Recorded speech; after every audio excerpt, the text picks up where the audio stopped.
Combat plays a pretty big role in Dungeons & Dragons, and it can get confusing for a lot of new players. If you haven't had the time to watch our How to Play Dungeons & Dragons video, this is kind of the basics of how it works. Every time it's your turn, you get an action, a move, a bonus action, and a reaction. And that's basically what we call the action economy. What's going on, everyone? I'm Jake from JNJtabletop, and today we're going to be talking all about actions.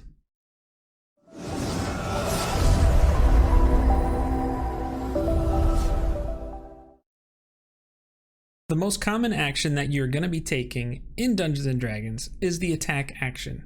Now this does vary slightly from making an attack, and get into that in a second, but certain classes have access to a feature called extra attack. When those classes take the attack action, they can take multiple attacks, right? They're just kind of better at it. It's different if a fighter comes after you with a sword than when a wizard comes after you with a dagger. One is just a bigger threat in that way. And the basics of it is you're just going to roll a d20, you're going to add the appropriate modifiers and compare it to the result of the armor class of your target. And that's kind of how it works. If you hit, you deal damage. If not, you missed, and I guess better luck next time. Next, let's discuss the dash action. And to make this kind of simple, basically you're just trading your action for an additional move. So you just take whatever speed you have. Usually most characters have a speed of 30 feet or 6 squares if you're using a grid, and you can just move another 6 squares or 30 feet, however you're keeping track of that. And if you have anything that's affecting your speed, like if you're hasted or slowed or anything like that, that just applies. So if you're hasted and you have double your speed, if you take the dash action, you have double your speed. So yeah, you're like really fast. The next action we're going to go over is the disengage action, and it's very simple. If you use your action to disengage, any movement that you take for the remainder of that turn does not provoke an attack of opportunity. Typically, when you try and leave an opponent's threatened zone, they can make an attack of opportunity by using their reaction, and sometimes you just don't want to get hit, so you forfeit your action to make sure you're focusing on defense and getting away cleanly. Now, there are exceptions to this, like if, say, the person you're running away from has the sentinel feat, but that's kind of something you think about from another video. For now, keep it nice and simple. If you need to make a clean getaway and not get attacked while you're doing it, take the disengage action. The next action is actually one of my favorites, and it's called the dodge action. Now, this can get a little bit oversimplified. Basically, the simple version of this is if you take the dodge action, anybody that tries to attack you has disadvantage on their attack rolls. And if you're not familiar with what that is, disadvantage just means that whoever attacks you is going to roll 2 20-sided dice and take whichever result is lower. So you're just forfeiting, being a threat for defense and avoiding, being hit. Now, this also gives you advantage on dexterity saving throws. And you do happen to lose this benefit if something drops your speed to 0, or if you're incapacitated, right? If you're unconscious laying on the ground, you're really not trying to avoid being hit. But the dodge action has a lot of very tactical uses that can be very beneficial depending on other circumstances that might be going on in the fight. So we're going to talk about that a little bit after we wrap up all the actions that are available to you, just to go over some benefits of knowing what all these things can do. The next action we're going to talk about right now is the help action, and it's one of the more helpful things you can do for your teammates. And the basics of the help action is whatever it is that you're helping with, you're going to give the person you're helping advantage on what they're trying to do. Now that can apply to a skill check, right? If someone's trying to evaluate a situation and see, like, what can I learn from clues in the room, you can help someone who's investigating, and they can roll 2 20-sided dice and take the higher of the 2, and then they add their modifier. That's really good if you know that someone else is better at something, but you still want to be effective and participate in a scene, even if you're not so great at something. And in combat, it's very similar. All you have to do to help someone, like if you're a wizard and you're out of magic, you might just run up to the front line, which might look a little weird, but you're next to the barbarian, And if you're going to distract the target that they're going up against, the barbarian is going to make attack rolls with advantage against that target, thus making them more likely to hit. And they hit harder than you do. So sometimes the helpful thing to do is to just, well, be helpful. Yeah, it's a good life lesson, by the way. The next action we're going to talk about today is the hide action, which is kind of self-explanatory. If you take the hide action, you can roll a stealth check, which will then kind of be how effective you were or how good a job you did at it. And there are certain benefits that you can gain from being hidden, usually getting advantage on attack rolls.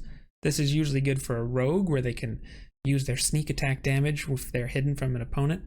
But rogues get to break a lot of these rules, which is something we're going to touch on a little later.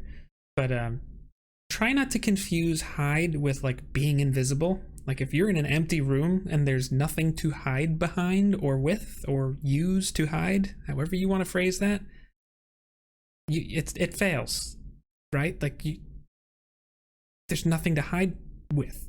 DMs, don't be afraid to tell a player no once in a while when something like this comes up and they're being unreasonable.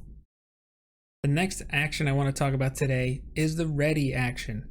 And this can get a little confusing. There's some moving parts here, but this is the basics of how it works. You're going to think about an action that you want to take under certain circumstances, or if a certain, say, trigger event happens. So maybe you're running away from goblins and you go around a corner and you say, the next goblin I see, I'm going to shoot them with my bow. Or if you're a spellcaster, you might say, ready a magic missile, and say, the next time I see a goblin, I'm going to cast magic missile on them. Now, interestingly enough, if this trigger does occur, you then have the choice to release the spell or to fire the arrow if you want. Sometimes things change in between your turn and when the trigger happens, sometimes not. To release your action, you have to use your reaction, which means you can't use it on something else. Interesting to note, if you are using a leveled spell, which is a spell that takes a spell slot, two things happen.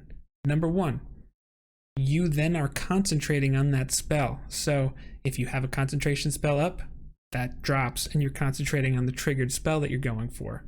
Also, if you take damage and fail a concentration check, you lose the spell and the spell slot, which means now if the trigger happens, you can't cast the spell.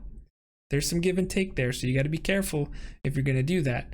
Probably best to just ready a cantrip in that situation, but sometimes different circumstances call for different things.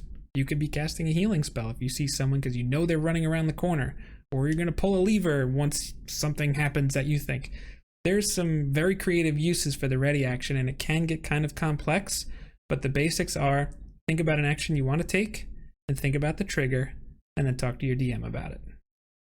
Another common thing to want to do is to use the search action. Now, sometimes in the middle of combat, you need to find something, whether that's incriminating documents that will show a noble's nefarious deeds throughout the city, or maybe you need to find a secret lever that you know is in the room. You're going to take the search action, and the DM will probably call for some kind of perception check or investigation check to see if you're successful or not. Kind of straightforward. The last action that we're going to talk about today is the use an object action. And sometimes, simply put, interacting with something is more complex than others. So if you're going to open a door or draw your weapon, that's not going to take this. That's just part of something simple and is considered like a free action. But if you have to say rearrange some kind of puzzle to be able to unlock a hidden treasure or anything like that, the DM may call to use your action in order to make sure something like that succeeds, or that you can even accomplish the task in the first place. This one, you almost aren't calling for that in the middle of combat. Normally, the way that works is you're kind of just telling the DM what you want to do, and the DM would say, okay, doing that's going to take your action. And basically what that means is you need to use an object in order to do that. So kind of straightforward, I guess. Sort of. So now that we've gone over the actions laid out in the player's handbook, I just want to talk about a quick concept that can be useful in trying to put all this stuff together.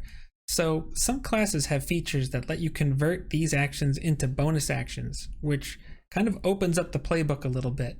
And a good example of this might be, say, the Rogue's Cunning action, which lets you take the dodge, disengage, or hide action as a bonus action.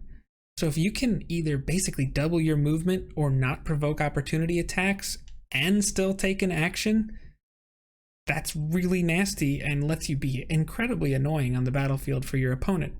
Other good examples would be like the quicken spell option for the sorcerer. I know monks can do really cool things. There's a lot of things out there that can convert this and kind of play with the action economy and let you do really neat things. If you have any creative ideas or anything like that, please let me know about them in the comment section below. I'd love to learn some more about D&D from you if you have any tips.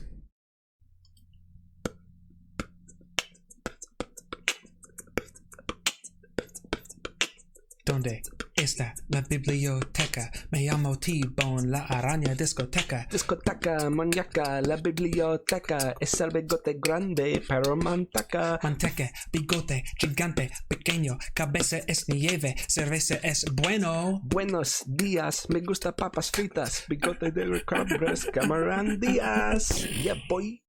Boy? Yeah. What? It's 2009. Word.